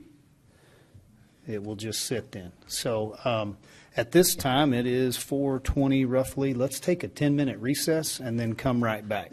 Thank you.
Mr. Hartman, if you come up for that one clarification that you mentioned. Yes, on the question about the length of the lease at the airport on that bond issuance. It currently is at 10 years. Staff is negotiating at council's direction, remember, to add 20 to 30 years, at least 20. So it will be, when we complete the renewal of the lease, it'll be 30 years. So we're in negotiations to extend it at a minimum to a 30-year window. Great. Thank you for that clarification. Appreciate that. So we are going to move back to our discussion items. We're going to go back to 8C, which is a discussion item on the state of the city and the 4th of July community event that's coming up. So at a pretty high level, I just wanted to jump into this one. I had some good conversations with staff. I also had, some conversations with different council. Quality of life is something that we all want to focus on here. One opportunity that has presented itself this year, 4th of July falls on a Thursday. The city of Amarillo for several years hasn't done anything for the city as a city in the way of a nice fireworks show and a community event, live music, food trucks, retailers, maybe some games, things that are family friendly. So for a very small amount of money, we can work through our Parks and Rec department that's doing a fantastic job, and a new local nonprofit that has really kind of reached out to head this one up. And we want to put on a 4th of July event. We want to see that come back into Amarillo, and for Amarillo to have its own fireworks show, an event that we can all look forward to. And we plan on being able to build on this. So on the first year, we know that we're going to put up the money and invest in it ourselves. We believe that's a good usage of some of the monies that we have available. These are definitely monies that are available. And then we think next year and the year after, we'll be able to build with our stakeholders and our supporters here in town the ability to have that revenue coming in so that we can continue to build on the event. Now, the opportunity is the 4th of July is on a Thursday. We don't have to compete with Lake Tanglewood, the city of Canyon, anything else that's going on, if we celebrate the 5th of July on a Friday. And so are we 248 years old, I think? Is that right? I think it's 248. Maybe it's not. I should look before I put out a patriotic stance like that. I love this country. I may have forgotten our own birthday, but our birthday's coming up, and so some people like to celebrate a birthday. I am egotistical enough to try to celebrate a birth week, right? And so we could have a birth weekend for the United States in the way of it's going to start on Thursday the 4th. That's the 4th of July. You'll have a lot of people that'll be off work on Friday because it's a holiday on a Thursday with the weekend on Saturday. If not, we're going to start the event right now at 4 in the afternoon, run it until 10:30, 11, whatever it takes to get everybody, back out of the park. It's scheduled to go into Southwest Park, John Stiff. We have done so much in preparation in a very short period of time. Parks and Rec, Michael Kashuba, has headed this up with Outdoor Amarillo. And so Outdoor Amarillo has taken the lead on, they're the ones that are orchestrating, reaching out to the bands, reaching out to the staging, the equipment, working alongside Parks and Rec on how do we get power, how do we stage this, where do we set it. A lot of the city side will be, police and fire, emergency that will be there, coordinating parking lots with neighbors and churches to where we can trolley people back and forth, setting this guy up from 4 in the afternoon until 10:30, 11. It's really moving well. These guys are doing all the work. Staff is probably doing a lot of the work too. I don't see it because they stay behind the scenes, so we appreciate you guys. But we are in a position to move forward. As long as council is in agreement, this will cost roughly $50,000 out of current year budget for us. Very small amount of money for a big birthday party. We had 50 in a previous year budget that we didn't spend, and honestly, I don't know exactly what it was allocated for, but we didn't need it. Then our nonprofit has fundraised roughly $40,000, and they need to get another $10,000 or so. So we'll have all of the monies that we need budgeted to pay for everything that we need to have a really good looking fireworks show with a first of its kind light drone show in the sky. So I think there's 7 minutes of fireworks, 10 minutes of drone, and like another 7 minutes of fireworks. So that'll all be coordinated with the music. We'll have live bands. We'll definitely have areas set up for different food and beverages. And then we're trying to have something fun, kind of competitive. So I don't know who's getting pulled in the mud pit on the tug of war, but Councilman, I'd say at least Tips is probably going to have to sit in the front. So we think this will be a good community event. We can build on it. This is what we feel is important in helping to create that community and culture where we as a city are leading, but we're letting you invest in it. This is you guys coming forward and being willing to put in the work. That being said, everybody has said, have you ever done this before? Do you have people that have ever done this before? Do you know what you're doing? How bad is this going to go? Do you have enough time? Have you thought through all of these things? And so the answer, honestly, on the front end is like, no, I have never done this before. That's why we have reached out to people that have. And we have a good, staff, Parks and Rec department that is helping to lead. But, as it so happens, I have an asset here with Councilman Simpson, who might have been involved in many of these for a certain company that may have hosted most of these, and probably has a contact or two. So if I can talk him into it, he's going to buddy up and just make sure, yeah, man, you guys checked this, you thought about this, you did these things. Staff is definitely agreeable to getting as many eyes on it as we can. Miss Cashin Smith is sitting here, and I did throw out her name in my last meeting with Outdoor Amarillo of, hey, let's reach out to the chamber. Let's reach out to CVB. Let's make sure that we have everybody coming that we can. So I think it's going to be a great time on a Friday afternoon with something to go and do right in the middle of what will be a long holiday weekend.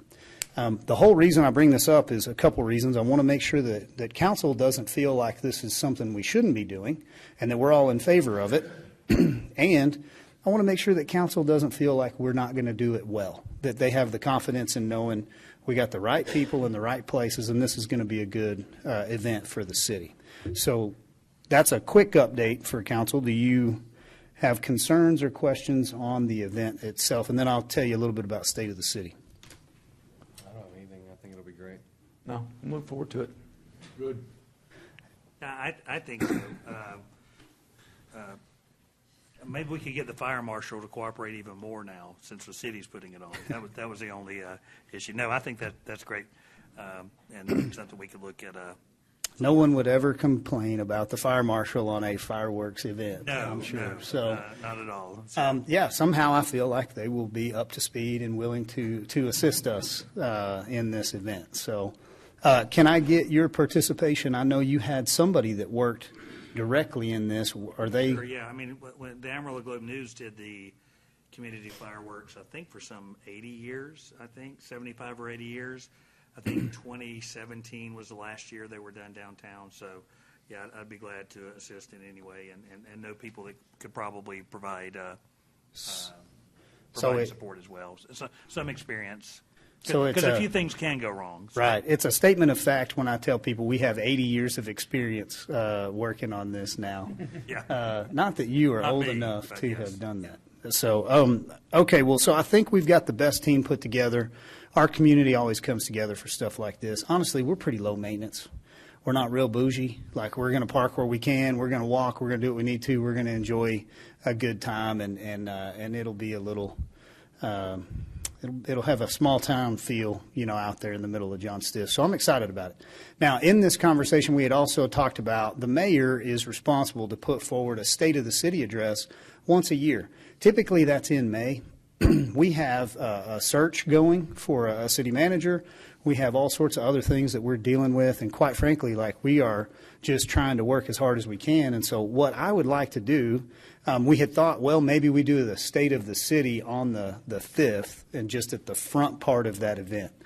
It's not a real good idea because I think we're kind of commingling a community event that's truly for the community along with something that looks political.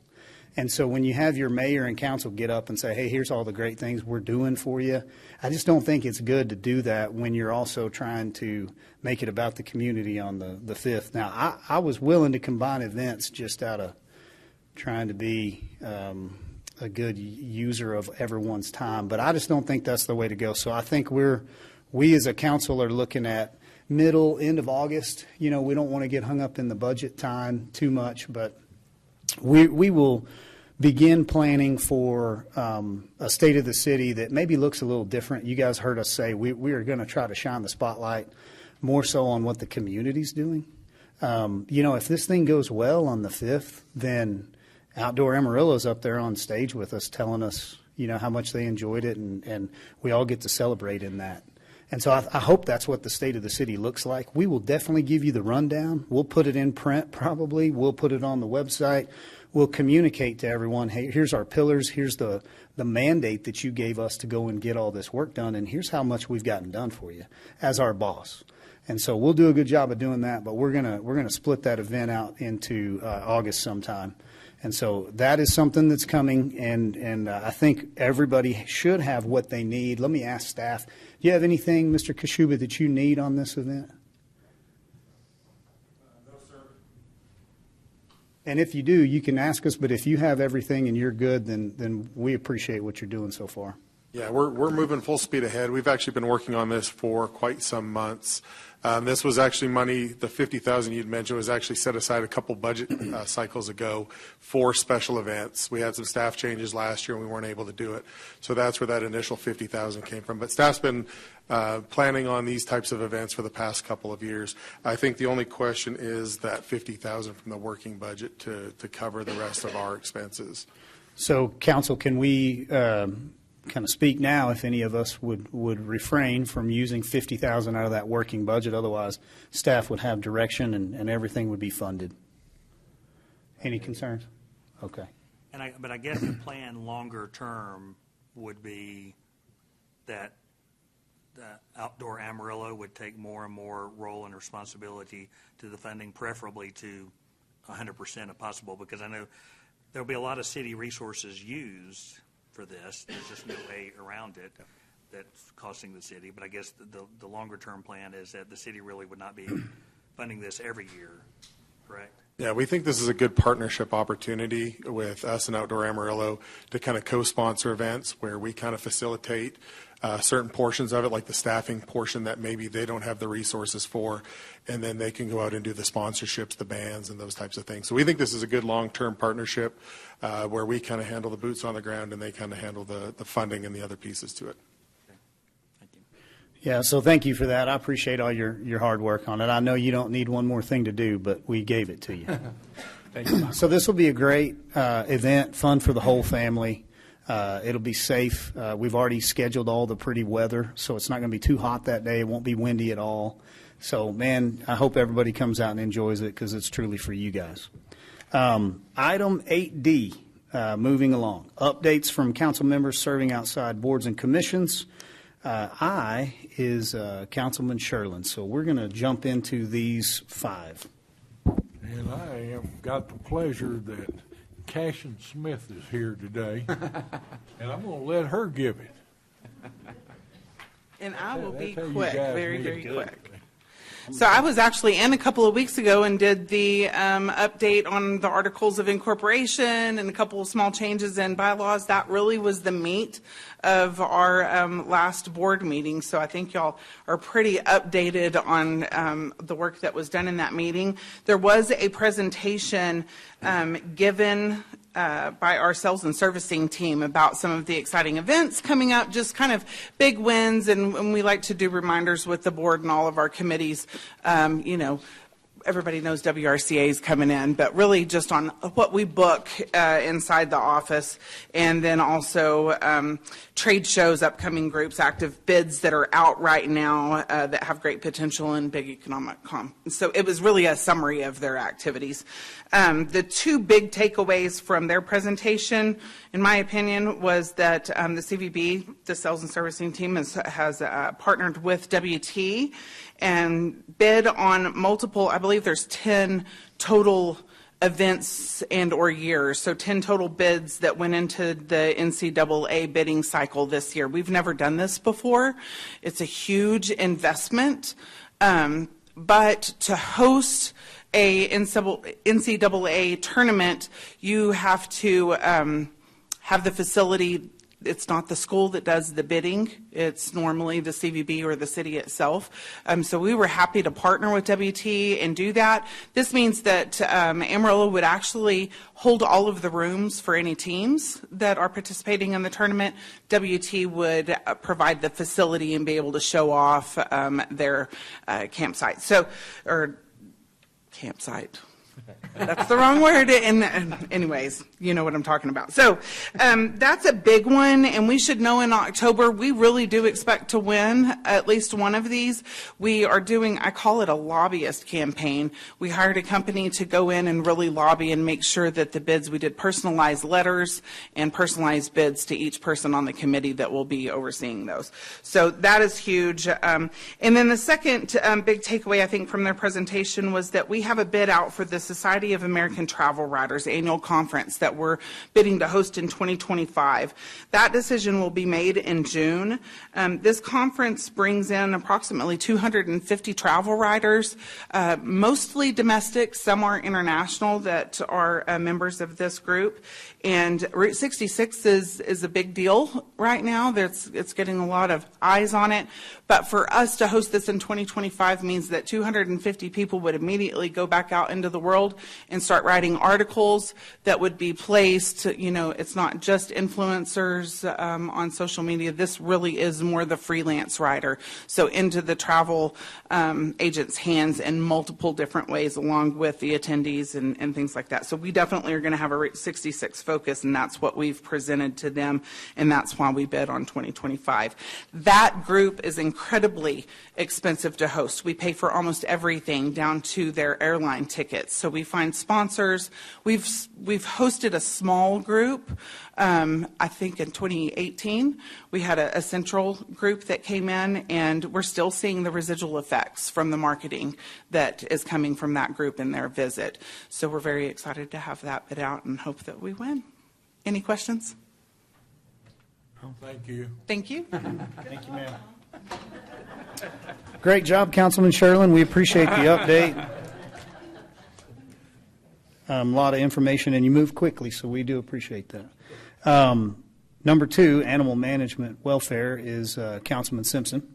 Yeah. A couple of things. I'll just go quickly because there are a couple of things that I'd like to present that came up from the board, for possible discussion and consideration, or maybe even direction to city staff on these two items, which is, of course, in the council budget that we talked about, there's some money set aside to deal with this issue, somewhere around $500,000, I think, is how much we earmarked. We tagged it for, I think, incentives, but there may be other ways to be able to do this. And oh, can you hear? How about that? Is that better? All righty. I just said something really great and you didn't hear it. So,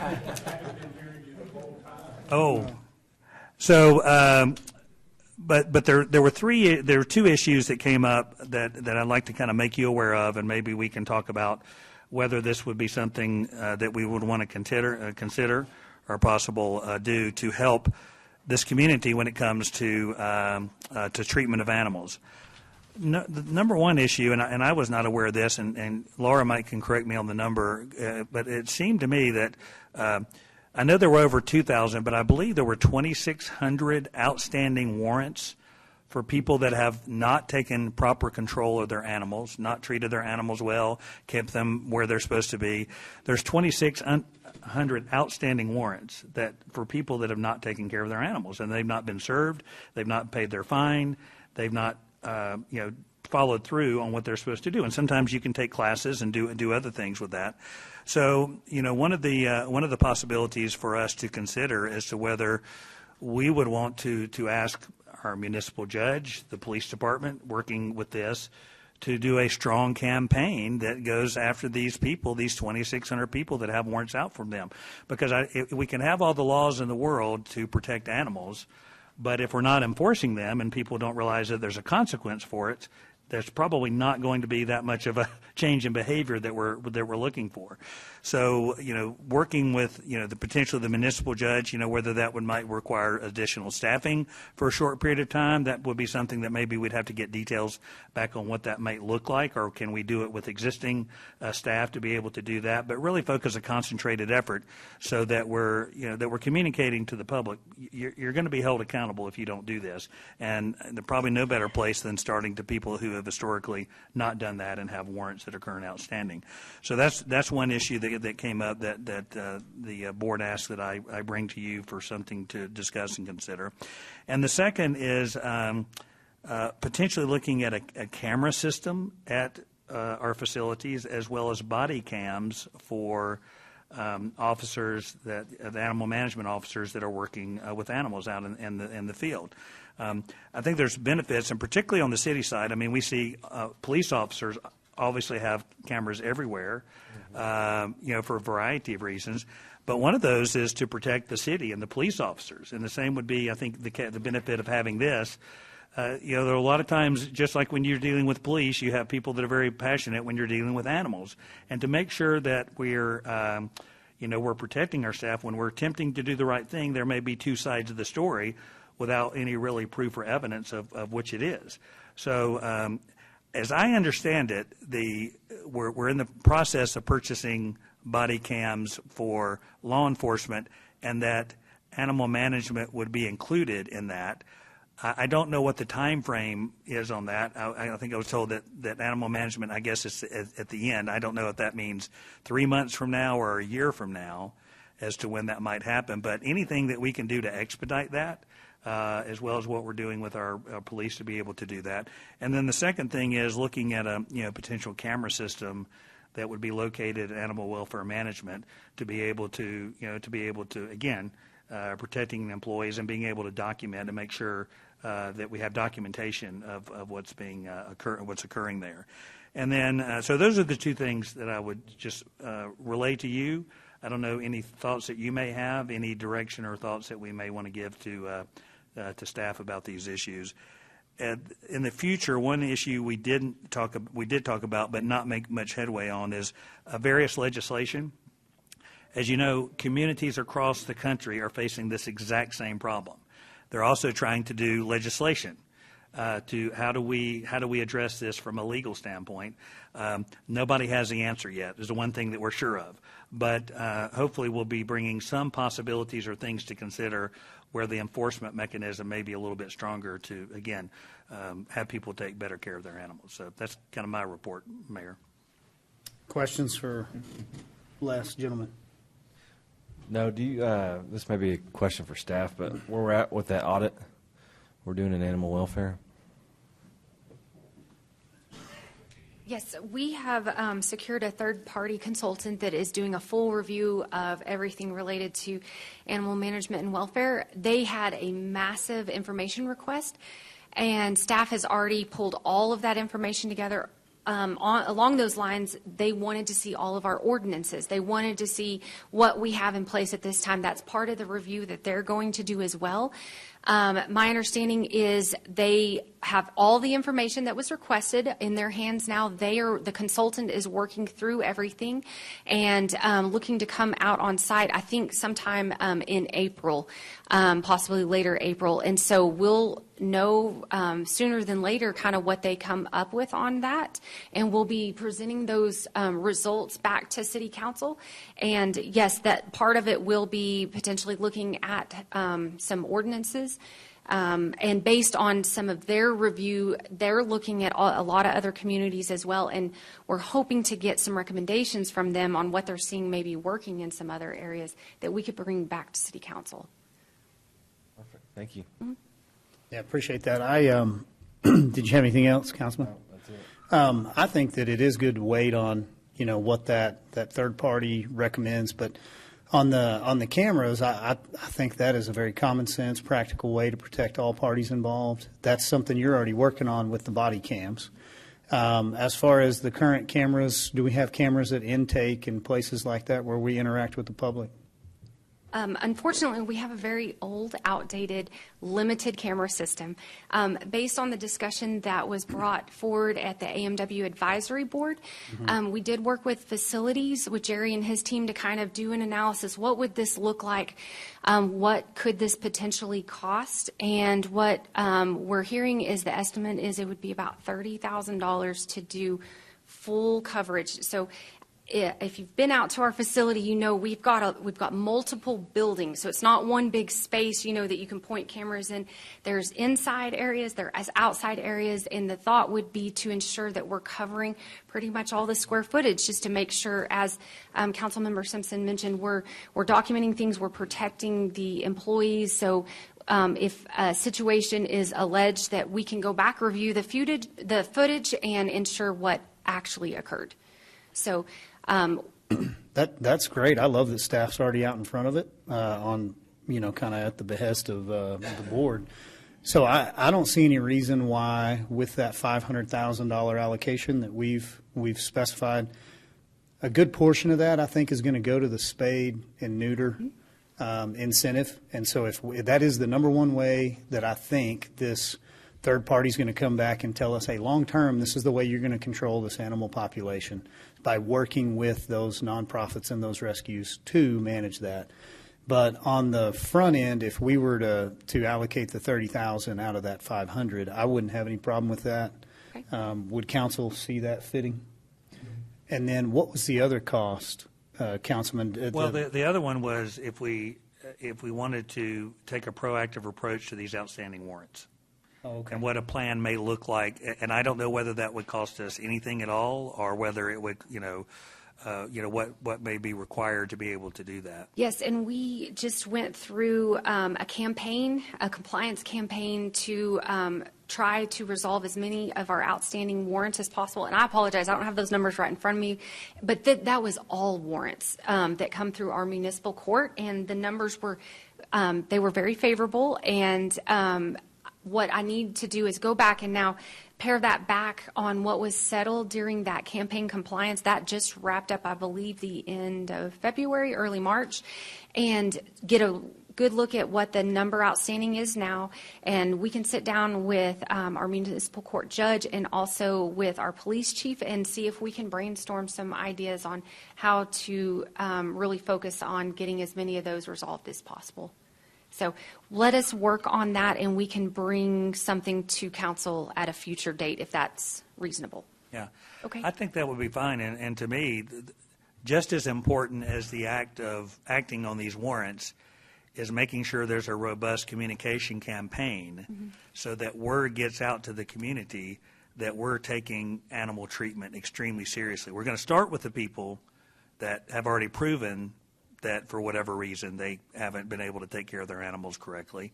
But those that still do it, you're going to be next with ordinances. So I think not only the act of it, but really the over-communication of it, so that we get this message out that we're going to, first of all, take care of the problems that we have had, and then again look at new ordinances on how we can continue to protect animals and protect people from animals that people aren't taking care of and they're causing injury to others. Okay. Yeah, absolutely. We can work on that. Thank you. How many board meetings have you been in? Two? Two, yes. Okay. Yeah, please communicate back to that board. It's a fairly new board. I know you have some members that have been there, but we appointed one or two, and then you're on it. Love the hard work and the activity of getting it going and coming up with solutions. And so I think this is great if staff could direct that money out of that set allocation to get moving on cameras. I think that's a good move while we wait on the rest of the report. All right. And I will also touch base with police chief and see if I can get an update on how quickly AMW will be on the list to get body cameras on. I think that project's moving along quickly, so hopefully I'll have some good news I can send out to you. All right. Okay, thanks. Thank you, ma'am. Anything further for Councilman Simpson on item 2? That's all I have. Okay. Anything for them? All good? I appreciate you, Les. Yeah, thank you. Item number 3 is Councilman Kraft, beautification and public arts. Yep. I'll hit 3 and 4 because I got Parks and Rec as well. We didn't meet for beautification and public arts. We didn't have a quorum. But on the park side, kind of go through a couple updates. Sam Houston Park Lighting Project, concrete light pole bases have been installed. Poles were delivered and installed. Fixtures are scheduled to arrive on March 29th, and it will be installed soon after. Completion is expected the week after Easter. So that's Sam Houston Park Lighting update. San Jacinto Park Lighting Project. The lights, fixtures, and concrete bases have been installed. Project's waiting on a panel interior, which is scheduled to arrive the week of 3/18 through 3/22. Once that interior is installed, the project will be commissioned and ready to operate.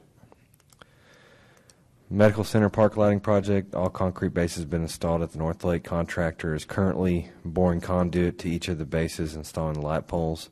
Completion of the North Lake is expected around mid-April, and then contract will transition to the South Lake. Here's a big one, John Stiff Camera Installation and Lighting Project. Contractor has installed the 6 cameras for John Stiff, with 2 more scheduled to be installed. 2 of the cameras are license plate readers, and 6 will be able to live stream and rotate up to 360 degrees depending on the pole and installation. And then the last thing on the list is the Thompson Park pool demo. Contractors began the demolition of the old pool in Thompson Park, and it's expected to take about 6 weeks to complete.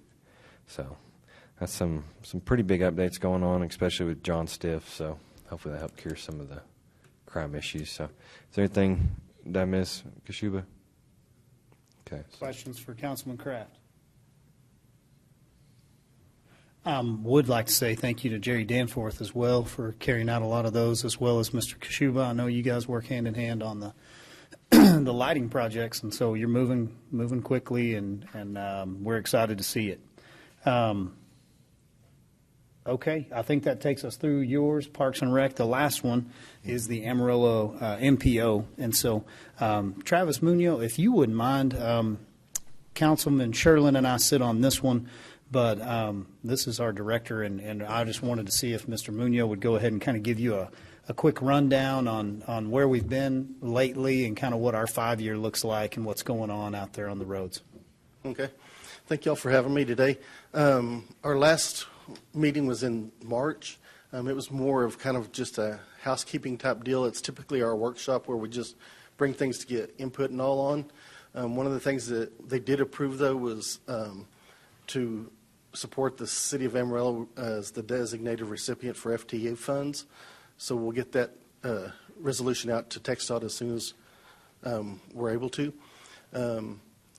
One of the other things that we've been working on is we have a 10-year or a 25-year plan that we're going through right now. We're re-updating that plan right now. We've been working on it the last 18 months. We don't have to have it adopted until October of this year, but it'll outline all of the projects, transportation projects in the Amarillo area until then. Our organization is not just the City of Amarillo, it's also the City of Canyon, Potter County, Randall County, and TxDOT. So we all work together on those plans. In our next meeting, which will be in April, we'll look at approving our short-range plan, which is the first 4 years of that long-range plan. We don't have a lot of funds left for the next 4 years. We just it was just a little over a $300 million project last month. It'll be on the Transportation Commission in Austin this month for approval. So that sucked up a lot of our funds going forward. However, we will have more funds coming available. Starting in September, since Amarillo has gone over 200,000 population, we will start getting some additional federal categories of funding. We've been reviewing a list of these projects for our policy board, and we'll have another list for them in April. These are mostly multimodal type projects, doing sidewalks, bicycle lanes, transit facilities, and things like that. There is some additional other items that will be on that list, but that's probably 12 out of our 14 projects, your multimodal projects. An additional category we also get is Category 9, which is, again is just targeting multimodal projects. What this will do, though, is bring in probably an additional $7 million a year for transportation projects to our area.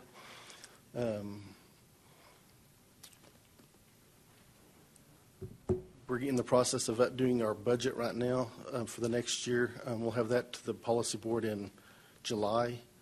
And this is, we can do either 1 year or 2 year budget. In the past, we've always done 1 year, but Federal Highways asked us to look at doing a 2 year, so we'll look at both of those this year to see which works better for us. Is there any other projects or anything y'all have questions on? No, I just would say that Travis and his staff are key in working along with, Potter County, Randall County, our judges, and some commissioners, also the city as well as TxDOT, in being able to plan these needs. So if you get them into a plan, then they get in front of TxDOT, and then they get funded. And so if you don't get these planned and you don't prioritize them and you don't show the need, then down in Austin, those monies don't find their way up here. They tend to follow that I-35 and stay on the east side. So the more that we have someone like Travis and his staff staying ahead of these and knowing where we're at, the better off we are for all of our transportation needs and growth as well. So we appreciate you and your staff, and that's a good update. Any questions for Mr. Munoz? No, thank you, sir. No. Thank you. Thank you. Appreciate you, sir. You're welcome. Thank you. So that finally gets us through our updates, and we would move on to item 8E, which is a request for any future agenda items from council. Well, I don't want to leave that out there very long, so I'm going to say we're good. So moving on to item 9, our consent agenda. Do I have anything on the consent agenda that needs to come off for further questions, council? Everything good is presented? Yes, sir. Okay, would ask for a motion on our consent agenda. I move to adopt the consent agenda as presented. I'll second. I have a motion and a second. Do I have any further discussion? All in favor, please say aye. Aye. Any opposed? Item passes. We will move on now to our non-consent agenda. Item 10A is a public hearing, and I believe we do have Mr. Kashuba coming back up here for this one. First reading for an ordinance.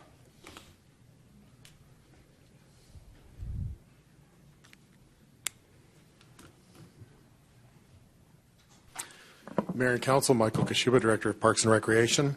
The item before you today is a public hearing in consideration of Ordinance 8122.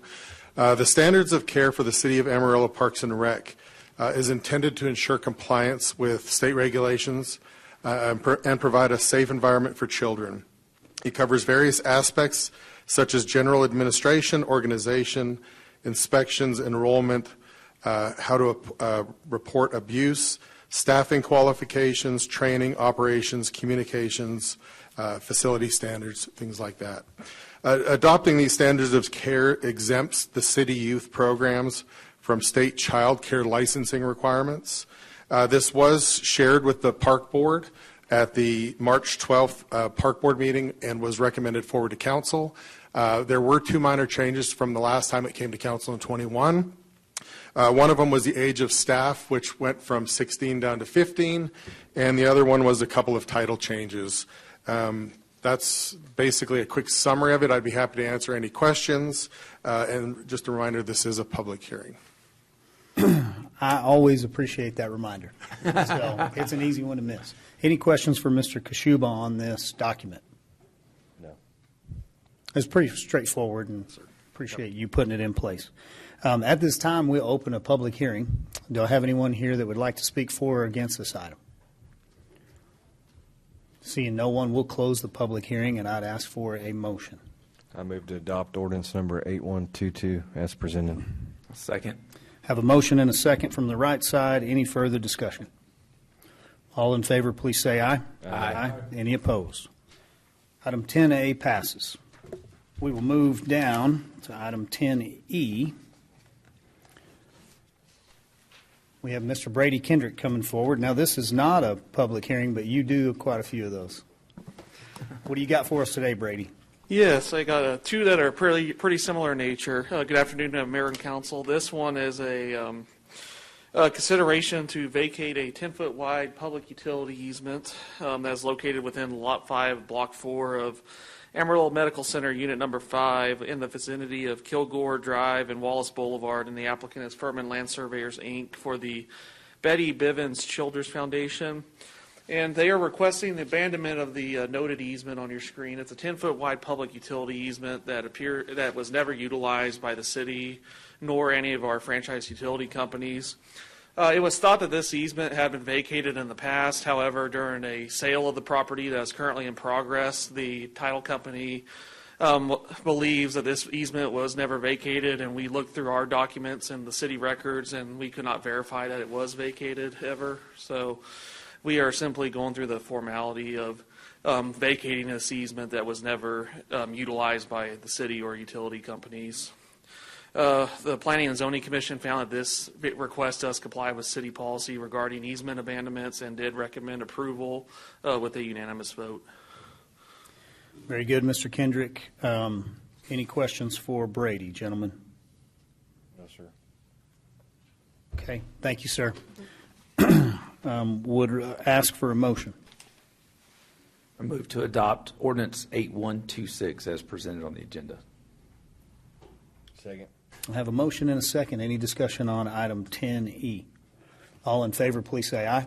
Aye. Any opposed? Motion passes. Mr. Kendrick, you are last up on item 10F. Yes, 10F is also an easement vacation. This one is a 20-foot wide public utility easement that is located in Block 41 of the original town of Amarillo, Unit Number 21, in the vicinity of Southwest 5th Avenue and Parker Street. And the applicant is OJD Engineering, LLC, for Tyler Street Resources Center. And this easement was retained when an alley that was located over the same area was vacated a couple decades ago. The easement was retained in the event that utilities needed to be placed there. Most of the utility companies never utilized this easement. AT&T did at one time. However, they have since abandoned their facilities that were in this easement, and they stated that they no longer needed it. So, and the plans for this site is it is the location for the upcoming Guyon Saunders Resource Center there on the north side of Transformation Park, and they intend to develop on the entirety of that site. This one also did comply with city policy regarding easement abandonments, and Planning and Zoning Commission did recommend approval as presented with a unanimous vote. Very well. Any questions for Mr. Kendrick on this item? No, sir. Brady, we appreciate your diligence on working through all that and verifying all of it with everybody who's been there. Sure, no problem. Would ask for our, well, not our final motion, but would ask for a motion. I move to adopt ordinance number 8127 as presented. Second. I have a motion and a second from the left side. All in favor, please say aye. Aye. Any opposed? Item passes with a 5-0 vote. I would now request our last motion. I move to adjourn this meeting. I'll second. Motion and a second. Thank you guys for being here. You're adjourned. That's from the right side, Mayor. From the right.